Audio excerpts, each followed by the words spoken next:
J.R. McIntyre, the Hood Motivator! Let's go!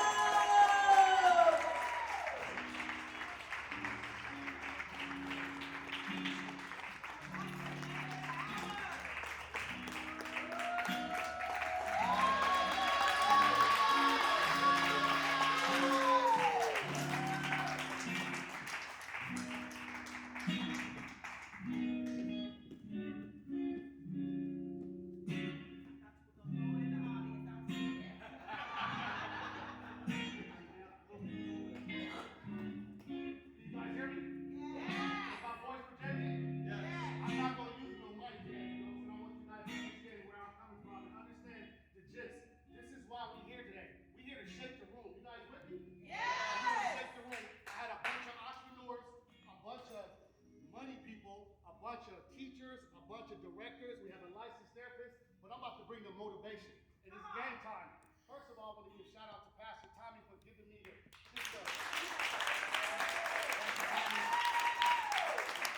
Pastor Tommy, he came to me when I came to Crossover Church by way of X. If you guys don't know my story, I had one of the biggest security companies in Tampa called Rat Pack Worldwide Security. If you guys look it up, it's still some negative comments, it's still some slandering, but I went through that situation. But God told me I went a long way, but I went the wrong way. But I'm gonna tell you guys, I'm gonna shift this story for you real quick. So when I went bankrupt, I started working I was a janitor at a gym. And it was a humbling process because coming from where I come from and seeing my parents struggle and my mother die of AIDS and my sister living under bridges, it was very hard for me to get through situations like that. I ignored a whole lot of stuff when I went to the Army. I blocked out a lot of stuff. If you guys don't know, I'm the uncle of Tay-K. So Tay-K right now is my nephew. He's serving time in prison right now, and I feel because the information I didn't give him, that's what brings me pain, and that's why I'm on the stage right now. You know, I was going through a hard time when I lost my company, and X, he came to me and he said, "Hey brother, you got some energy, man, let's talk." We looked at each other, I said, "Okay, let's talk." He sent me a text 2 weeks later. He said, "Meet me at Crossover Church." I said, "Well, I don't want to go to no church. You know, my dad's a preacher. I felt like I was doing something different." So he was like, "Meet me at Crossover Church.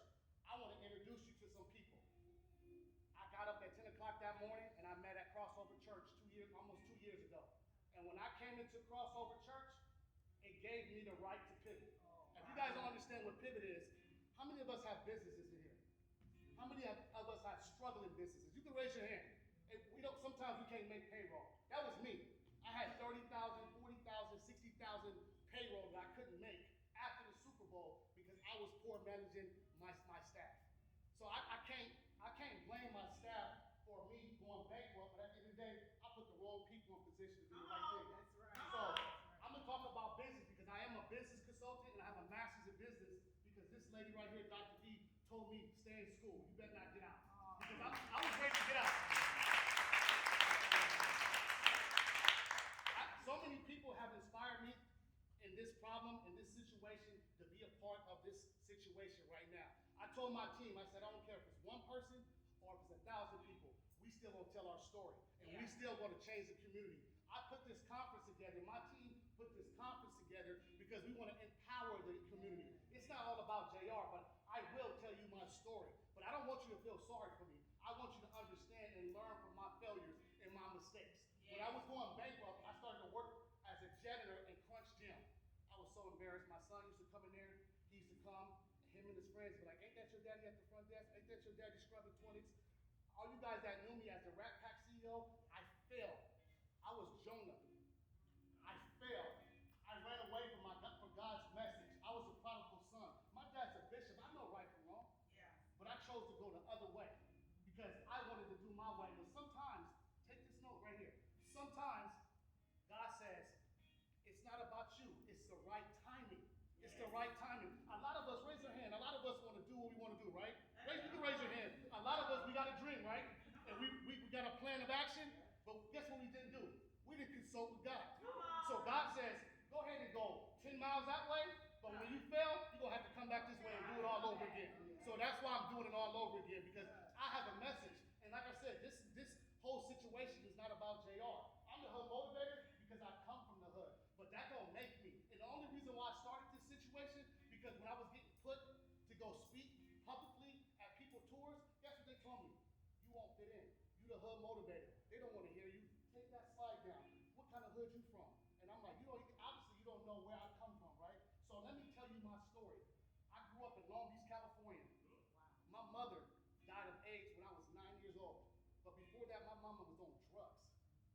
My dad is in the building right here. It brings me to tears because at the end of the day, that man is the reason why I'm on this stage right here. That man right here.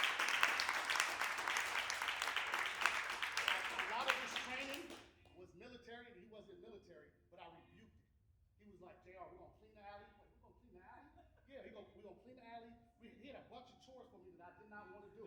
And every morning on Saturday morning, at 6 o'clock in the morning, he would wake me up on 101st Avalon, and I would do chores from 6 o'clock in the morning like I was a soldier to about 1, and he would reward me with a cheeseburger. I remember that vividly, my father. So he instilled that discipline in me, but I ran away from that. How many of us know that story of Jonah? You got to raise your hand. You know that story about Jonah? What did Jonah do? What did Jonah do? Huh? He ran away from God's message. And what happened? He got swallowed up by the whale. What happened to the prodigal son? Can somebody tell me what happened? Are we in church right now? Yeah. Or we not? So can you tell me about the prodigal son? What happened with the prodigal son? Go ahead and stand up and tell me. Go ahead. They can hear you. He got sold off into slavery by his own family, and then he wound up coming back and being heir to the throne. There you go. So Jonah and the prodigal son had an identical story to me. My daddy, he taught me how to pray when I was small. So when I was going through my difficult situation, I would cry out to God. And that was my safety net. When I was in war and combat in 2003, 2006 to 8, 15 months, 2009, being injured, I would cry out to my father and I would pray to God, please take this pain and agony away. We were a program of kids. I was a kid when I went to Iraq. And I left one war in gang violence and I went to another war to fight for our country. So a lot of soldiers that you guys know and a lot of military people, stop and think that because you never know what they go through in life. I struggled with PTSD. I got put in the hospital for 77 days. They thought I was crazy. Me and one of my friends that's we in here, she's a therapist for the VA. We was in the same hospital, same crazy hospital together. She had a story on military sexual trauma, and I had a story on survivor's guilt. But I was locked up with people, guess what, that never pulled the trigger. So it had for me to change my mindset. How many of us know about mindset? Yeah. Go ahead and raise your hand. Mindset. Y'all don't have to be shy. Y'all can talk back to me because I'm going to talk to you today. I got about 42 minutes with you guys to let you guys understand. This story is real prominent to what's going on in society right now. A lot of people are telling a lot of things, but they're not living their life right. Pastor Tommy came to me one day in church. He was like, JR, I love everything you're doing, but do this. Tell your story every day on the web and release it. As one person likes it or 100, do it. And I followed his footsteps and my growing group grew from 15 to 200,000 because I was sharing my story with the world. My story is no different from everybody probably in here, but I will connect with you, right? I got a call about a month ago from one of my good friends that live in the neighborhood, and she was telling me about sex trafficking. Her daughter was going through a situation. And I knew a bodyguard that I did security with. Her story, she was a survivor of sex trafficking. This is part of networking that you guys should do. This is why we all here is networking, right? She called me, she told me, she said, JR, can you help me? I can't help you, but I know somebody will. And I gave her the number of the person to help her daughter because that daughter reminds me of my daughter. I got a daughter that's 23 years old, Jaden, and she's not here today. So I would feel ashamed as she came to someone or her mama came to somebody and said, hey, help me with my child. She's struggling with this, that, and the third. And I didn't have no resources for her. All the speakers that you guys saw that spoke are all full of resources that helped me in my struggle, in my life of getting back to where I'm at right now, right? So you heard Walker. Me and Walker, I call him Walker because we served in the Army together, but he's Quattrell. We was in Germany together as kids in 2003. That's how long I've known him. And he told me he was doing motivational speaking, and I told him I was throwing an event. I took the chance to jump on the water, jump out that ship because nobody wanted me a part of their team. Everybody felt intimidated of my energy. I'm no longer stepping in the shadows. I'm operating in my main character, and that's why we're talking about this right now. If you're not operating in your main character, the door is right there. If somebody's telling you that you shouldn't do X, Y, and Z, that's because they're scared of what your potential is. Right? So if you want them to shake the room, we're gonna shake it right now. If somebody come and ask you, hey, what should I do? And you tell them to do X, Y, and Z because you don't want them to be better than you, don't talk to that person no more. I'm a life coach, but I'm experienced in life. There's so many life coaches out there that ain't been through nothing in life. So why are we talking to people about life coaching and you're 17, 18, 21 years old? No disrespect to the child, but if you never experienced no life, you like life coaching. Right? My life coach, when I connected, was Dr. Z. She's a licensed therapist, and she connects to my speech because she was going to the gym I was going to, and she felt the energy, and she said, "You special." I'm getting my first paid event because she allowed me to speak on her platform last year, October 7th, on my mother's birthday, and I got 2 paid events. That's how God works right there. God says, security, JR, you love security, and that's your passion, and that's my passion. I would protect anybody in this house, but it's not my gift. My gift is on this stage, speaking and coaching and motivating and telling everybody and looking in your eye, I love you, I'm proud of you, you could do better, let's go. And if I can't help you, I got somebody else that will, right? And that's why we're here, because I don't care what nobody else saying outside this building. I care for you guys, and I love you guys. And I don't know you, but I'm telling you right now, because there's too many of us running around here as men that we are scared to show our emotions, right? When I went through my bankruptcy, I cried up there because that was my baby. I built it from the ground up.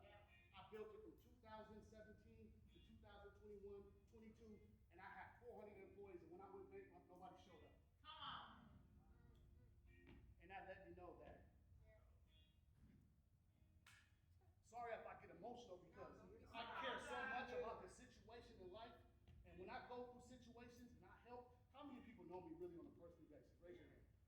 Do I got a big heart? That's my uncle right there. He'll tell you from a baby, I would give you the candy out of my pocket. But when I went through my situations, nobody showed up for me. And then I got slandered online, and I had to face the comments and the backlashes of everything that they said I did, and I had to say, you know what? I'm taking accountability. How many of us take accountability? Raise your hand. Raise your hand. Accountability is so important. Yes, it is. It's so important right now, especially in this society. I'm gonna move closer to you guys because when you take accountability, it lets you know as a human being that you stand up for what you are, what you know is right. And you know what, Tasha, that's my manager. I made a mistake. How can I make it better? We're not here to be perfect. Life is not perfect. If you're here to be perfect, again, the door is right there. We're not perfect. So if you're coming in here to see perfect speech and a perfect situation, because we started 30 minutes later, then you don't want to come here no more. Because we're going to get it right until we get it wrong.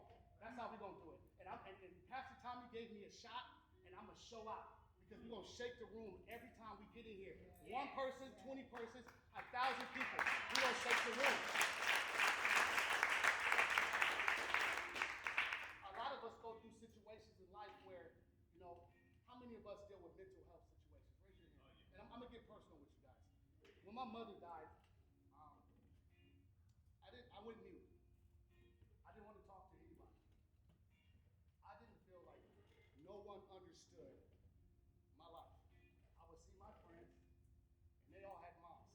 And I didn't have a mom, but I had the strongest father alive, and I thought he was Martin Luther King. I used to go to school and tell, hey, my dad looked like Martin Luther King. My dad, if you see me take that hat off, he still look like Martin Luther King. I don't know how I don't know how he does it. I told everybody, I was lying. My dad is Martin Luther King. But if you look at my father right now, that man still looks like Martin Luther King. And I would go to school, and he would sit me down and say, JR, he would tell me speeches. He would speak life into me. How many of us that have people around us that speak life? And if you don't have to raise your hand, but just raise your hand if you got people in your corner that speak life. Because if you don't, go to my page, go to YouTube, I'm going to speak some life into you every day.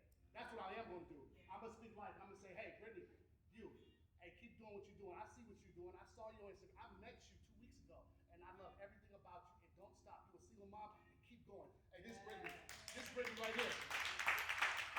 I seen her struggle with her situation. I'm not gonna say anything, to raise her son, and she had nobody, no family to go to.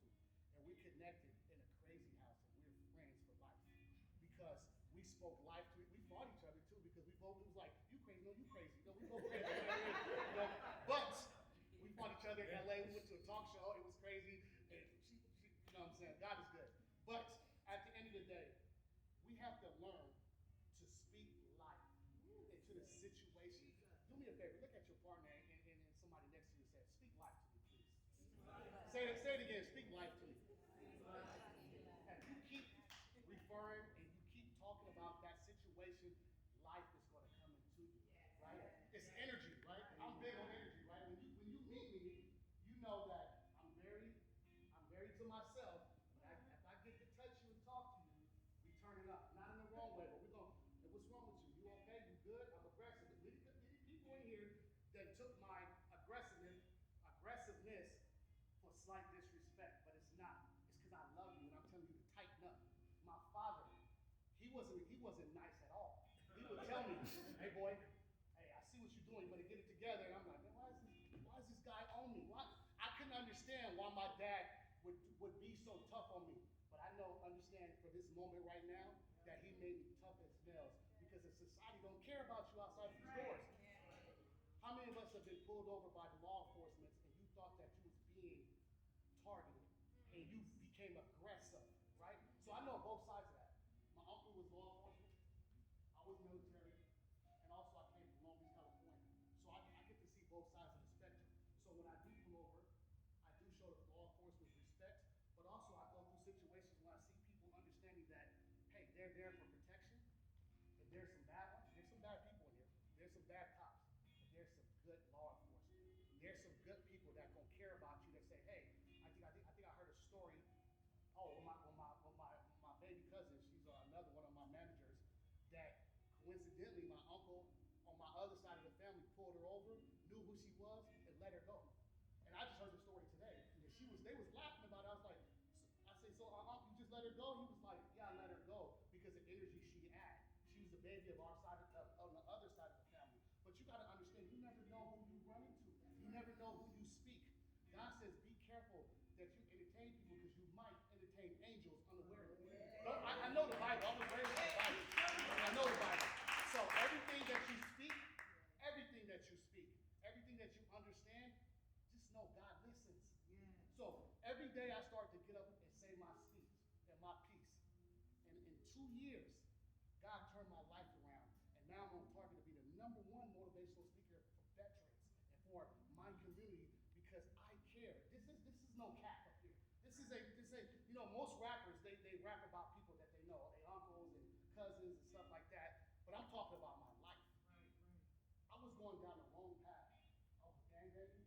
I was following my sister, my cousins, and my uncle, Alex Harris, and a bunch of other mentors in the community. You better take your butt to the Army. Man, I ain't going to the Army, man. I'm out of here. I don't want. And 2 years before that, my dad was trying to take me to the Navy. And I was running. I'm not going to the Navy. I don't have time for that. And he was like, so my dad kicked me out, and I was homeless. This is a real life story. My dad kicked me out, homeless, told my grandmother, don't even let him drink from the water hose in Compton, California.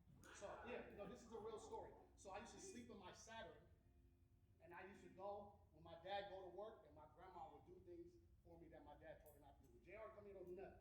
But I'm her baby, so when JR came, she had fresh plate of food, but she had set it on the porch. Everybody right now in your head is like, JR, your dad is mean.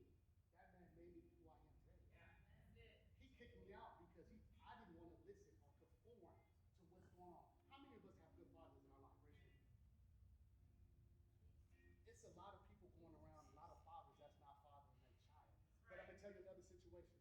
It's a lot of mothers that's not letting fathers father their child. And listen, I'm going to talk like this because I know it's going to hurt a lot of feelings.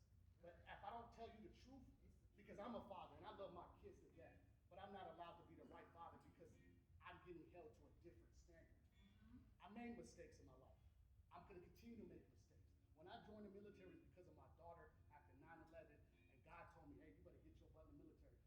went to jail at the barbershop. My manager came and got my daughter. She was 2 years old, and I didn't see her no more until she was 7 years old. My God. And she got a different last name. So the mother gave her a different last name, despite me, because I didn't conform to what she wanted. And I'm not talking down to the woman raised my daughter. She's a nice, beautiful, respectful young lady.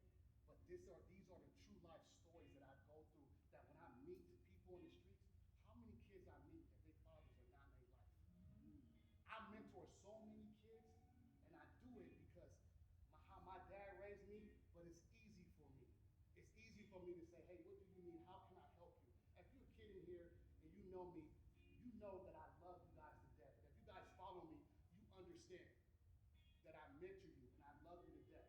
And we're gonna always go through these situations. And when you pivot in life, that's the key word in entrepreneurship. And see how I tied it in? When you pivot in life, God's gonna give you a different set of plans. I'm a project manager. So when I get a set of plans, I look at the project. But how many guys know that the project changes all the time? I'm talking to somebody in here, so I'm talking to somebody. That project changes. So and I'm gonna tie that in. When I became a janitor and I went through 8 months of that miserable, horrible time, God was like, and I was ready to leave every day. Every day. Every day I would complain. Every day I would complain. I don't want to be here. I don't want to be here. And God was like, you better stay your butt. Yeah, I got something special for you. But I'm seeing people, I know that I was the boss at Rat Pack. They laughing at me, they're pointing at me. I would go home, I have tears in my eyes, my son would show up. I didn't feel important. How many of that story resonates with somebody? I didn't feel important no more. So March 2022, I almost took my life for the 4th time. I said, God, I don't deserve to be here. I don't have a purpose. I don't inspire. The greatest gift to inspire. Let's put that out there. The greatest gift. If I'm not inspired, never come back and see me speak. The greatest gift is to aspire. So when I was going through that situation, I said, God, I don't have a purpose. I'm about to take my life. I wrote a letter and I wrote it to my family. And I would share that with you, but I don't want to get emotional with people. But I put in there some of the things that I felt like I was failing in life. I felt like I was failing the situation. I felt like I was failing my friends. I felt like I was failing certain areas in my life that I did no longer need to be here. I struggle with PTSD. I struggle with mental health issues. I struggle with understanding God. If I'm not a tool, then why am I here? Because we are instruments for God to use us. And we're not going to sit here and play like we're not. If you're not an instrument, then you shouldn't even, I don't know why you understand what you do. We are all an instrument to inspire the next person. That's why I brought this event together. Shake the room. Because all these awesome speakers I can't hold a candle to, but I guess what they can do? They can inspire the room in different situations. That's why we shake the room up. That's why we come here for that. So the greatest gift is to inspire.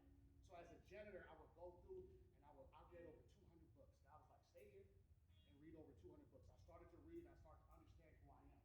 I would have talks with myself. I would put myself through certain paths to complete certain nights. Even I couldn't even go to school no more. I couldn't pay for my school, so my master's was on hold.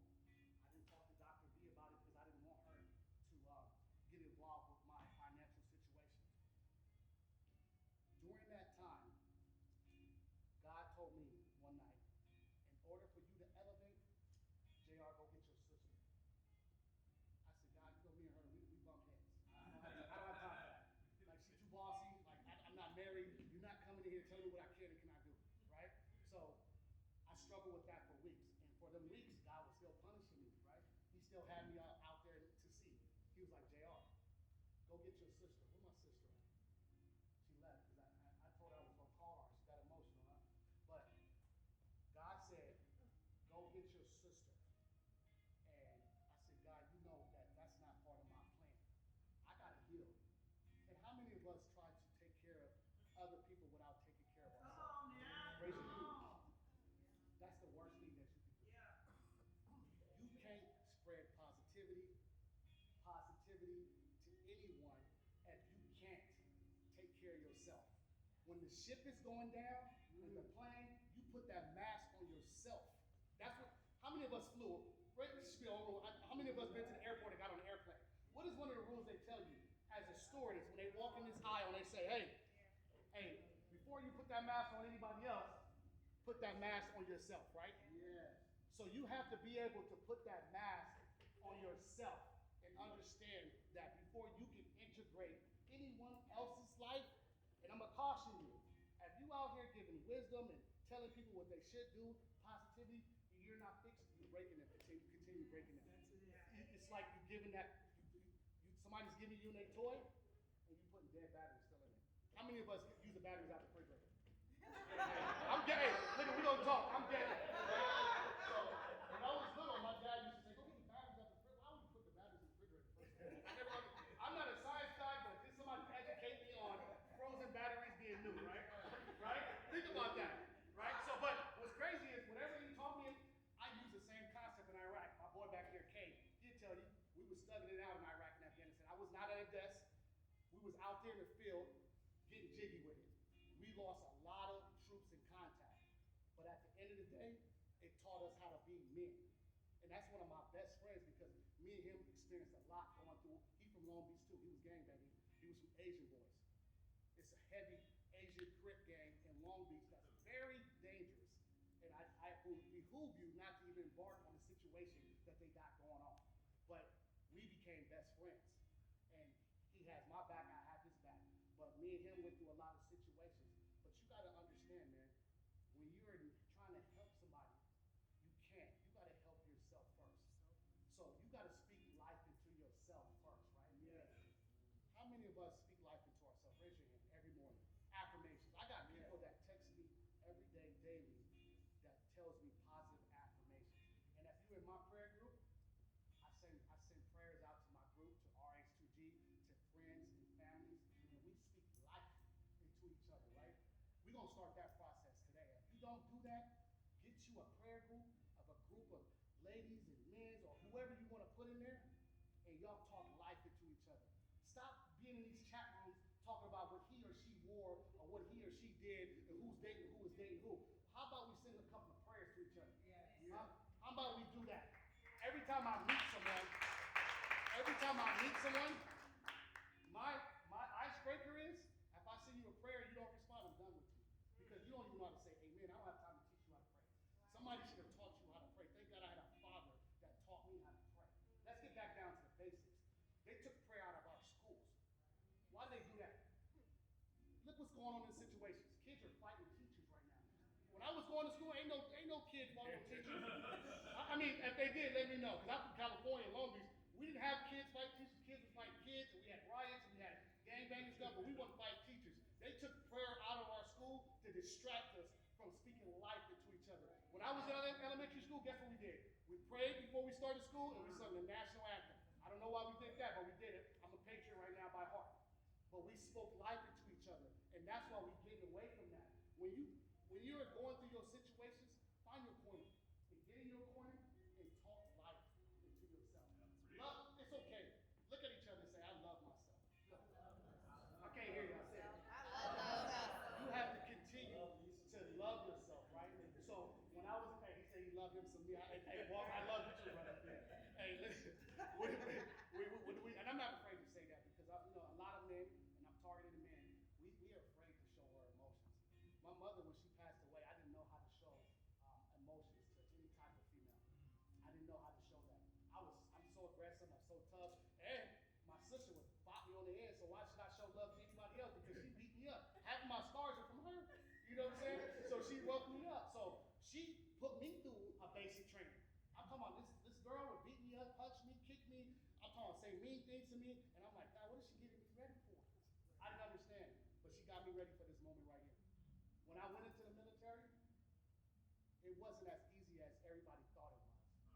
I went straight to war, and I went back to back to back like the Lakers. Back to back to back. As a kid, I didn't understand. I came back, and my mind was messed up. I went back to Long Beach, and I was on R&R for 2 weeks, Kay, and I had a $100,000 car that God told me to give to my dad. Give that thing away because it's distracting the devil. I gave it to my dad after I got a 77-day inpatient because when I pulled up to Compton, California, I opened all the doors at midnight, and I had my gun on me, and I dared somebody to come up and do anything. What kind of person? I was a marked man. I'm not the toughest or the hardest, but I was damn ready to put that into work. I was ready for my life to be took or me to take somebody else's life. And God was struggling, and I was struggling with the situation that I'm a preacher's kid, right? And I didn't understand. So go get my sister. She in the back. I saw her walk in. I love my sister to death, but our situation we were born with. She didn't have a good situation. My sister was living under the bridge, and she was eating what she could eat, and she was doing drugs. And I would go get her when I came back from R&R. I would go talk to her. Thank you, son. Yeah. Thank you, son. We don't want to miss anything. Because you dropping gems. Can y'all hear me? Can you hear me? Yeah. Yeah, now I'm professional. Thank you. Mama loves you.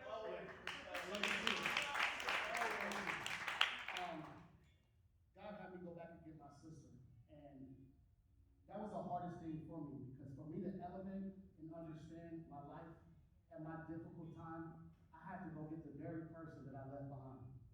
I started the Army, and the first 2-3 years in the Army, I would give my sister all my money. That was my wife. That was my, you know what I'm saying? Here, you want it? I don't care. They can eat berries, so you can have the money. And she would run off, and I don't know, what would you do with it? I don't know. But, she would do her thing with it, and then it started to snowball effect. And I would hear glimpses, stories of my sister in jail, on drugs, under bridges, and her kids are struggling. So God talked to me, he said, Jared, before you can elevate and go do anything in the emotional, in the motivational, in the life coaching realm, you gotta go get that very girl that basically raised me after my mother died. She taught me the hard skills. How many of us know the hard skills? Yes. Yeah, she taught me the hard skills. Soft skills, my father and me going through different educational systems and knowing how to talk and how to articulate. And when people meet people from the hood, it's like, who taught you how to talk like that? What? I taught myself. Like, I don't think I'm talking any different, but people like, am I supposed to say on hood in every sentence? You know what I'm saying? No, I'm the hood motivator, but I'm gonna tell you some real educational stuff, right? Right? So I went back and got my sister, and when I brought her with me to Riverview, we were going through situations. I was going through bankruptcy. I had 3 eviction notices. They took my car. They towed my car like X. I heard you say they repoed my car. I didn't have anything left. I brought her into a situation that we were failing, and she came and she was my ride or die. She left again, and then she came back. And I guess God has spoke to her. But what God told her is, she can't come help me if she don't love herself. Right? So in order for me to move forward, I had to show my sister how to love herself. She's the mother of KK-47, the mother of a famous rapper doing 55 years in jail. And she beats herself up every day because she didn't know how to mother because she didn't have a mother. Right? How many of us go through the situation where we're trying to be the best father and mother, but we never had no good examples how to do that? Right? I'm not making excuses for her situation, but how can we hold her accountable when she... How can we hold her accountable when she never knew how to be a mother? My dad can't teach no woman how to be a mother. He can teach me how to be a man. He put a sword in my hand. He can teach me how to box. All that. He can teach me how to talk, say no. But she is as strong as me. But who taught her how to mother, right? So I challenge you guys. If you see situations like that happening, pull a person to the side. Don't condemn them. Hey, that's a terrible dad. Maybe that dad don't even know how to be a dad. Why are we blaming people for situations when we don't even know the story? Right? So you gotta understand, man, I'm speaking life into you guys. And if you're not receiving this message, it's another set of doors out there. I don't want you here if you don't want to receive this message. Because I'm gonna keep bringing it with or without the situation, right? A lot of things inspire me to keep going. And that inspiration I have to draw. And today, I have to figure out, with butterflies in my stomach, how I'm going to come up here and compete with my staff that came down here and shook the room. Right? So, and this is why we're here. Because I want you guys to understand and grab all that and go back and tell somebody. Because on August 24th, we're going to do it again and we're going to do it free. And we're going to fill this room up. Are y'all with me? We're going to fill this room up. So when I dealt with that situation of suicide, I wrote myself off, and my friend came over and put her arm around me and said, hey, it's going to be okay. I went back and got my sister. And I looked her in the eye and I said, we're going to be okay. his way. And guess what? God wants to use everybody in this room, but you gotta allow him to. That's the key word. Just allow him. So when I put my hands up and say, God, just use me. Use me in your way. I started to go down this path of speaking life and motivating and life coach and getting certified and let people know, hey, I love you. I care about you. Let's get this right. We all make mistakes. We all fall short of the glory of God. I'm not going to preach. I'm a preacher, son, but I'm not going to preach. I'm not going to preach. That's my dad, and that's Pastor Tommy, and they got some huge shoes to fill. I mean, they got some big shoes. I could never fill my father's shoes, but God told me, JR, you got your own set of shoes. You wear a size 1.5. So, I'm following him, and my grandfather is the late, great Dr. Richard George Harris. I used to watch him speak when I was a little boy. Me and my uncle, he getting emotional because he saw me go through a lot of situations, and he didn't understand how to connect with me. When I went bankrupt, he went through his mental health situation, so he couldn't go put that life raft on me. All he can do is just listen. We both in the ocean struggling on the tether bar. We just sit there hey, is a boat coming? How many of you guys heard that story? That a man was praying to be saved, and every time God sent a boat, he sent that boat away. It's not that boat. How many of us are praying for help, and when somebody comes to help you, it's not the help that you want? Think about that. We all say, God, please help me. And when God sends a help and it looks like me, I don't want you because it looks like them. Right? Your pants a little, you got the belt on, you got long beach hat on. What kind of help can you give me? I got a lot of help. Let me help you. I'm licensed to do this. And I got licensed to be a therapist. A license to be a life coach and motivational speaker because of Dr. B, because of Dr. Z, because some strong women told me, hey, this is you. Get it. I led one of the nation's top 1 security company. And when I went bankrupt, everybody scattered. And people right now still have jobs because of me, because I gave them through COVID, and they ain't still not here. So I had to understand, JR, what do you want to do with your life? How do you understand? How do you reconnect, right? So my job is throw the cables on there. Throw the cables on there. Cables. Here we go. All right. So I got these cables on. I got 12 minutes. These cables, I'm going to say this real quick. What God blesses, say this with me. When God blesses, no one can curse. When God blesses, no one can curse. So understand, when God gives you a dream and a vision and a passion, nobody can take that away from you. Don't even allow them to take that away. They don't even have the authority to take that away. If God says, go be an elementary school teacher, go be the best elementary school teacher you can be, because God is telling you to do that. We got to open our ears and our hearts and start listening. We got to understand. I'm here to put these cables on you. And when you run out of here, I want you to run into a brick wall and go live life. Understand that. JR motivated me to a point to where, hey, listen, I know I don't have no money in my pocket today. I can't pay my bills. I got eviction notices on my house. My car is going, I'm walking. But I'm going to go walk to the nearest check cashing place and go cash a check that's not even there.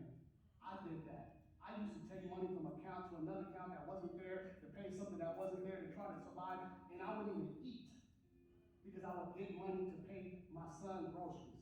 So I went weeks without eating. I would have people, hey, you eat, I would turn it down because God told me. I was like Daniel in the lion's den. You got to suffer, bro. You got to. And if you think that you can live life without going through suffering, you're wrong. Life is all about failures. And if you're not failing and understanding why you're failing and learning from that, then we're doing life all the way wrong. Nobody in life is perfect. Nobody. And I want to tell you guys that because a lot of people, we live in a false life that at the end of the day, social media is leading us down the wrong path. You got the nice houses, nice cars, and we're not talking about the failures.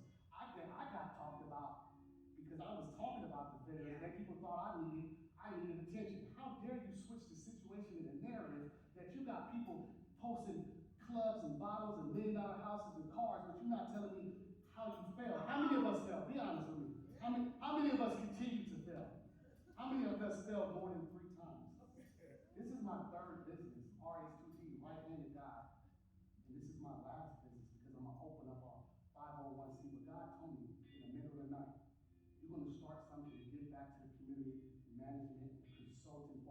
babies, not these adults are stuck in their ways. You know how many times I have to fight with you to tell you that, hey, your shoes is untied? You don't see your shoes is untied? I gotta fight with grown people to say, hey, listen, bro, hey, you looking good, but your Jordans untied. No, they're not, man, they're supposed to be looking like that. Okay, cool, it is. And now you teach that situation to the kid, so when you tell the kid, hey, your shoes are tied, the kid is like, bro, get away from me. So I am here to save our kids. I have a 23-year-old, I have a 17-year-old, and I have a 13-year-old. I have two biological kids, and I have one kid that came by the way of my son. That was his sister. Her dad left her when she was a newborn. So I took that challenge on. I struggle with that, right? Because I love her so much. She's growing up to be a teenager. Sometimes she don't reach out to me. She don't need me no more. You spend my money, but you don't need me. So it's like, I love her to death. And this little girl has my heart. If you guys know me, you know this little girl. She has my heart. But all my kids do. And I want to let you guys know, make sure that you understand these babies are our number one priority. Yes. Number one. Come here. Come here, Uriah. Uriah, come here. Come here, man. This is Uriah. This is my cousin's son. He's the future. Yes. And when I see him, I see my son. And I see things that I couldn't do with my son when he was little because I was deployed. And me and his mother would fight. And she didn't understand how I was living life, and I didn't understand her. My son is 17 now. So when my cousin had him, she came to me, I think he was months old, and said, hey, I know we family, but you need to be his godfather. So I said, yes, I will. I didn't spend a lot of time with him because I was still doing my thing. I wasn't listening to God, right? My cousin saw the vision in my company, and she moved here, and that gave me opportunity to bond with him. This little boy and my great niece loves me to death. They remind me of my kids, and it's something that I would love my kids to do more. But you gotta understand, man. Love just don't stop at just your kids. Yeah. Right. It goes through a whole branch. Yes. How many of you guys know me that you know that I love your kids? Yes. If that kid shows me that they want love, I give that kid love. This little dude cried on me, he hugs me. He has a big heart, and he is the future along with his brothers. But I wanted to bring you guys up here to show there's no shade on those situations. This is the future. And if we're not doing it,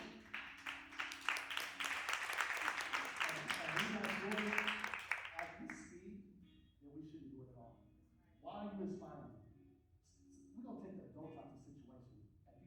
If you are a child, God speaks to the children. When I was little, I got taught how to pray when I was his age. When I went through my difficult time, I went back to that same training my dad told me about. That same set of plans. I didn't know I was going to be a project manager. But I didn't know the plans change. But at the end of the day, they are fragles to the mission, okay? Fragles. You gotta understand that. He know what fragles mean because when we got our one on our fragles and our mission, and when the mission changes, we get a fraggle to the mission.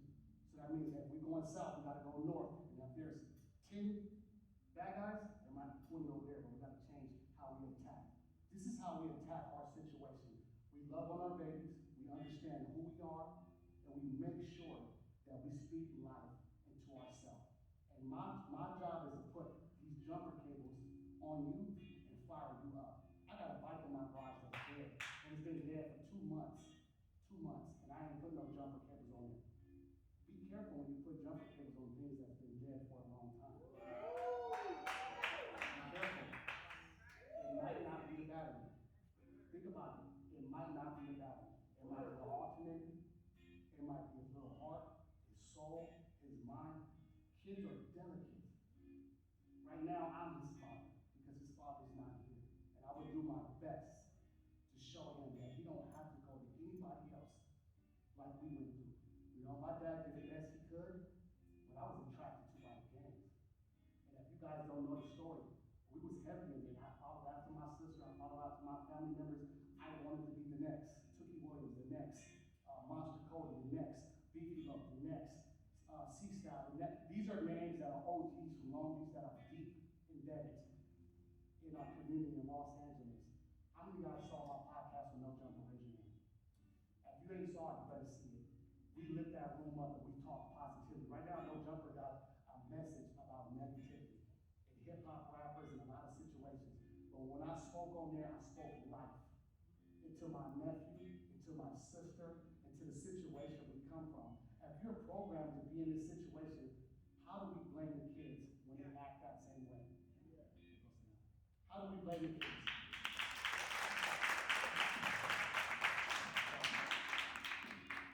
I want to leave the floor with discussion, and I want people to ask me questions because I am a life coach, and I am a motivational speaker, and I'm being followed up by a licensed therapist. I am here to help. This story is not about me. We all got the poor me story, but what are you doing with that story? How are you pushing forward? In less than 2 years, Pastor Tommy, Dr. D, Dr. Z, X put their arms around me and my father and my team. Shout out to my team, RH2G. Give them a hand clap. When I came up with the business plan, you guys know business, you gotta have a business plan. God said, hire your girl cousins. Why? I mean, they can come party with me, but I don't know. Hey, hire them. How many of you guys know when a lion is out in the wild, it's surrounded by female lions? Yes. These women protect me with their life. And guess who's leading the charge? My sister. Oh, wow. She's the CEO of my company now. Think about that. From the bridge of sleeping, she used to call me. She used to call me and say, I don't have no food, I haven't eaten days. Send me cash app. And I don't care where I was at, I would stop and send her $50 to $20 to $100. I don't know what she was doing, but I knew she was hungry and she hadn't ate for days. Now she's the CEO of my company.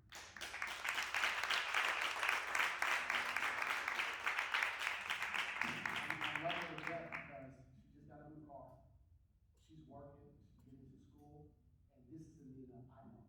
You guys knew, you know of her, you knew the terrorizer. But you don't know the sweet girl that she'll still get after you, but she really means business. She has a big heart. So I brought her back to life. I spoke life into her. I did CPR on her for a year, and now that girl is working. She got her car, and she's taking off her life again, and not looking back. Another shout out to my girlfriends that just, Latasha, she picked up everything. It said, JR, I believe in your mission. I'm following you. She moved to Sarasota in 6 months. And now I'm going on tour, and she's right along with me, handling my business. And now I don't have to worry about the tangibles. She has my back. Leah, my sister, she has my back. The whole game plan, Brittany, she has my back. My sister, my daughter is the president of my company. She's 23 years old. And I want all these strong women to help guide me. Because guess what I saw that business plan from?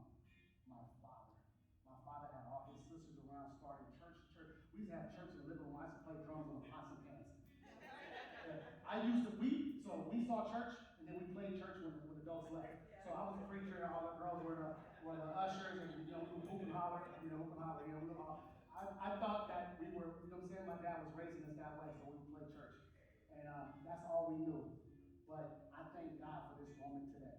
I thank God that everybody that came to hear this message from these awesome speakers, to hear me speak, you guys are speaking life into me.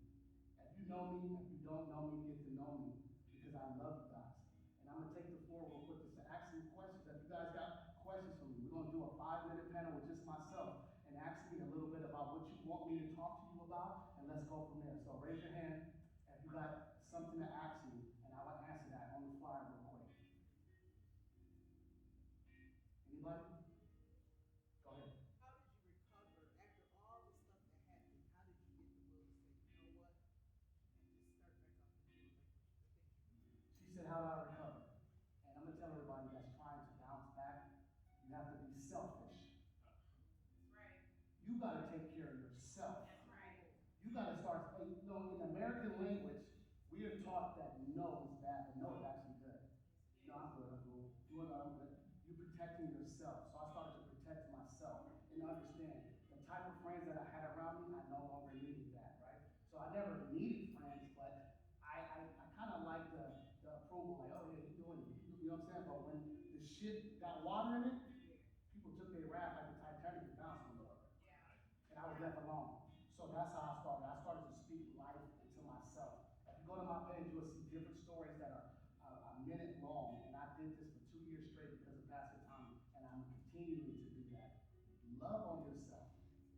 you're not loving yourself today, give yourself a big hug right now. Give yourself a big hug.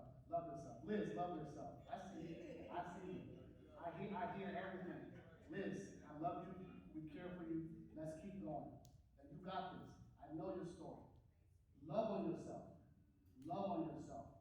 It's okay to love on yourself. Please. Ask me anything else. Go ahead, man. How do you deal with the adversity of just when life is going very good, but yet everybody else is calling you your name for help, or Right. just balancing all that out on top of just the responsibilities of employing people and taking care of your family. Well, that balance comes from understanding who you are, and it goes back to that set of plans and that set of corner. You have a liaison, you have triangles, squares, and lines, and it navigates you to certain plans and pages. Look, turn to page 3, right? If you turn to page 3, this is for step 2 for those who don't love themselves. You turn to page 3 and you take that mantle and you understand that I'm just like you. 2 days ago, I cried in the car because I don't understand that the weight of responsibility I have on myself. My dad carried this family for 40, 50 years. That man. And God told me, Dale, it's time for your dad to take his tool belt off, and you gotta pick up the tool belt. So I'm here stepping in his shoes that are entirely too big for me. I cry all the time. It's okay. I cry when I go to the gym. My sister said, "When you going to the gym?" I cry all the way to the gym. When I get to the gym, I wipe my tears. That's it. You know what I'm saying? I go to the gym sometimes. Me and Deidre go to the gym, and I wipe my tears. She didn't know I was crying. Me and Wanda, we go to the gym. Me and Xavier, we go to the gym. If you're not crying, working out, then you're not doing something right. Because first of all, you're in there because you don't want to be there. The second thing is, the weight might be too heavy. The third thing is, how long I gotta be in here to heal myself, right? So this is for, again, level 2 for those who don't love themselves. Matt, take time to take that pressure off yourself for carrying that weight in your family, young man, and shut down life, bro. I'm speaking to you. Look at me, bro. Look at me. I'm speaking to you. Take that time to understand that, bro, I was attracted, Diddy. I was attracted to you when I first met you because the inspiration you had as a 20-year-old. I called you, we met in Sarasota. You inspired me. I'm 43, bro. So I'm talking to you because I know the way. God said, go talk to that young man. You pulled up to a Lambo. You made me feel so bad. I said, what's going on? What is going on?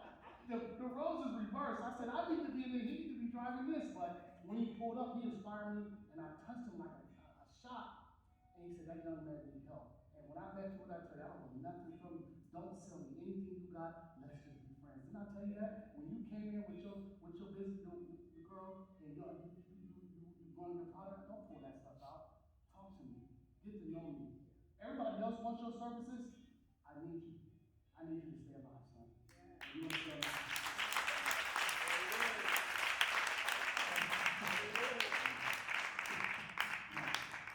We got 1 minute activity with it. Hey man, Matt over here getting me emotional. That's why we're here, baby. Now, real quick, it's crazy to me, and I want to point this out. It's really not a question, but it's something that maybe you can touch on. Yeah. I remember when we first met. Yeah. I remember like it was yesterday. The conversation, everything. From the time when I checked in till I went back to work out, I looked at your Instagram, and I had no choice but to come back. Like, bro, why are you sitting here scrubbing the toilets? But I'm looking at your Instagram, And I'm popping. and bro, you were motivating me, and I was doing very well, like at that time. Right. And I was like, bro, you motivated me. Right. And so I say all that to say this because now I see you on stage. Right. Now we're impacting the community Yeah. together. But even me, when I took a hit and lost my 7-figure business, what people know about that because I retired both of my parents, went and lived this luxurious lifestyle, and then God put it in my heart to walk away from the 7-figure position. And I remember I was speaking with Pastor Tommy, and I'm like, Pastor Tommy, is this coming from God or is this coming from the enemy? like I have so much weight on my shoulders because the retirements and stuff like that. My brother did over 10 years, so I made sure he was rent free for about 5 years. Yeah. What tools do you use or books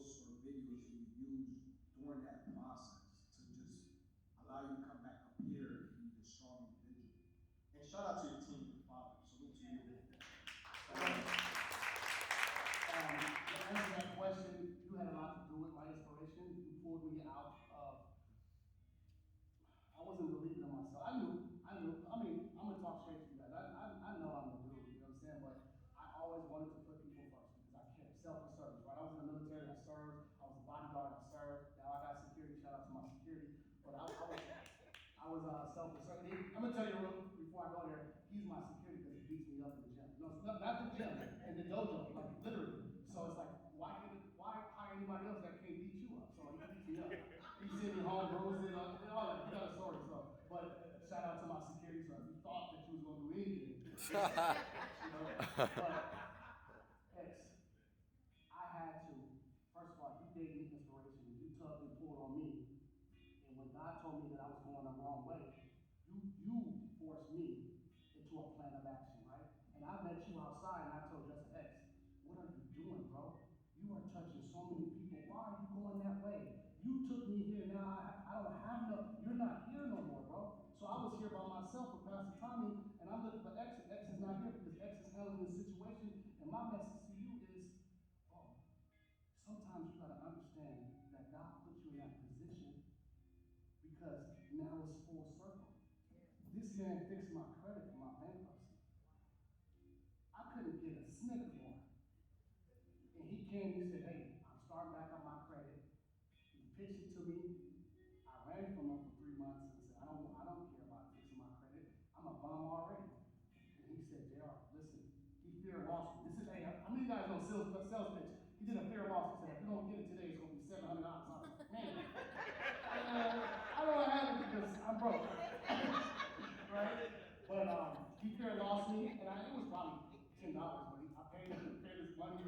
But that man helped me out of the situation. And X, I'm talking to you today. I appreciate you because you took the time to love on me. Now I must love on you back because I wouldn't be there without you, bro. And I care about you because at the end of the day, I'm gonna talk to you because I know you. I saw you all the way in Orlando full of sun.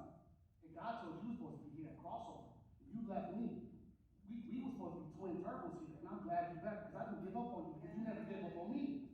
You came to the gym and said, you're not supposed to be a gym. I said, chill out. Let me just knock these scores real quick. I got it. Right?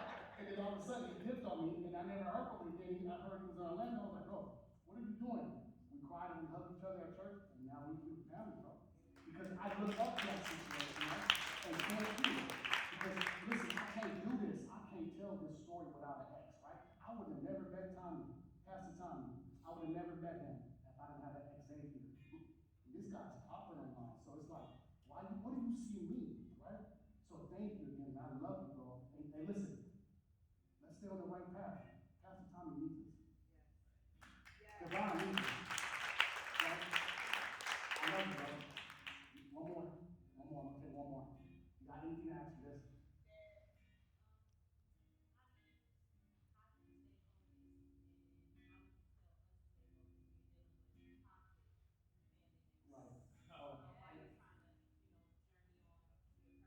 I'm gonna tell you this, a lot of us have families that are blood, but they're not family. Right? I'm gonna say that again.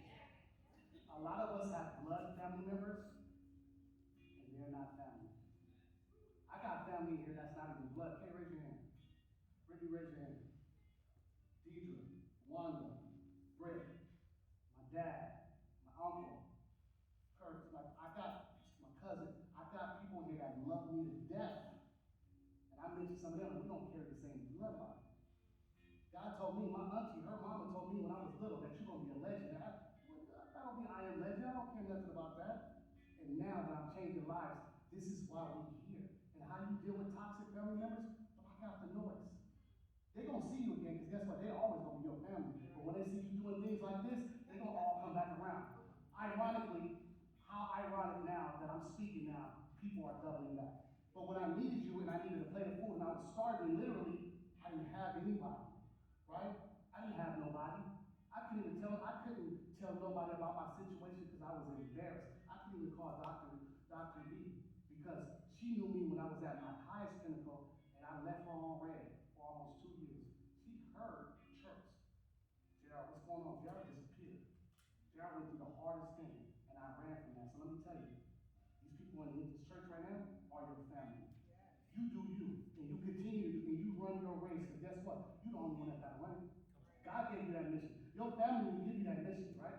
carry the same last name and carry the same blood, but you gotta run your race. And that's what I'm doing here today. And I want to tell you guys, I thank you guys for listening to me. And yes, I went over a minute, but I think that God, I know that God told me to give this message to you guys. And I love you to death. One more question. I have a comment actually. I'm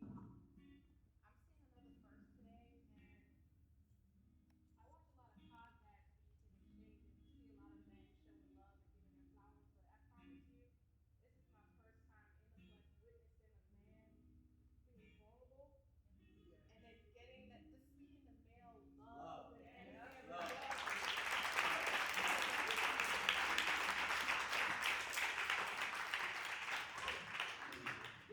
You know, I learned that skill set from my father.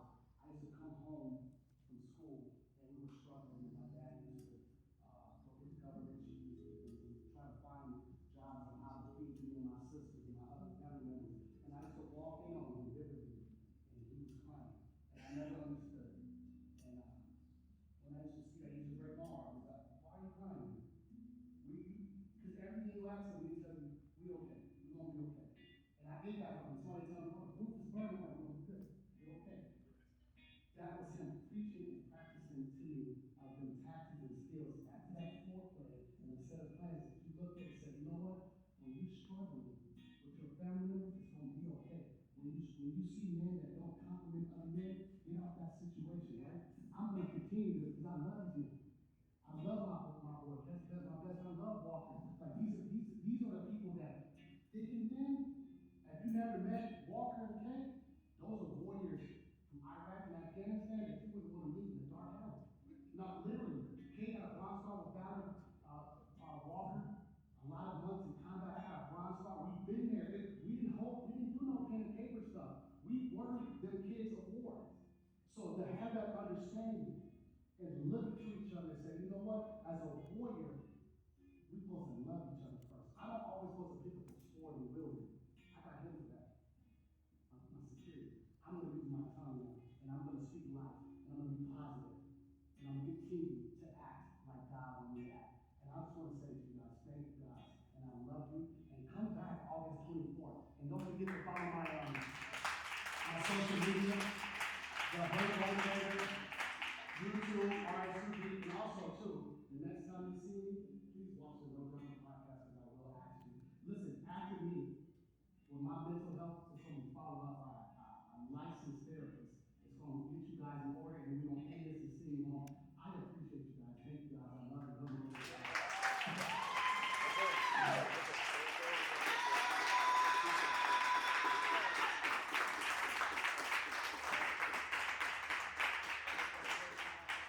All right. Wow, thank you so much for that, Dr. J.R. McIntyre, the Hood Motivator. Make sure you hashtag that. That was incredible. We still have one more powerful speaker for you guys and then some closing remarks. But before we do that, I want to go over some notes. I had to bring my phone out for this one because y'all know I was like taking notes back there. And some of the things he said is God says it's timing, but his timing.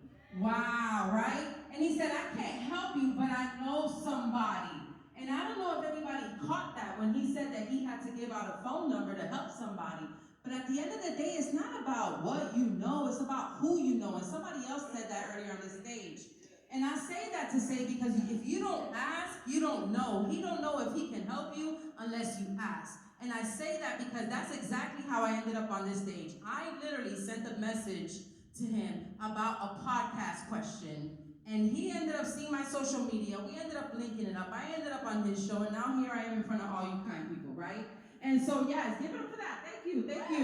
Yes. And, at the end of the day, I wouldn't have known unless I asked. And so he said, another thing he didn't say, but I seen it on his Hood Motivator. He said, you can't buy ambition at Walmart.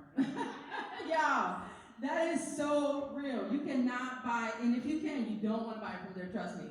But I love that. So thank you again. Give it up for JR. Yes. Killed it. And then, of course,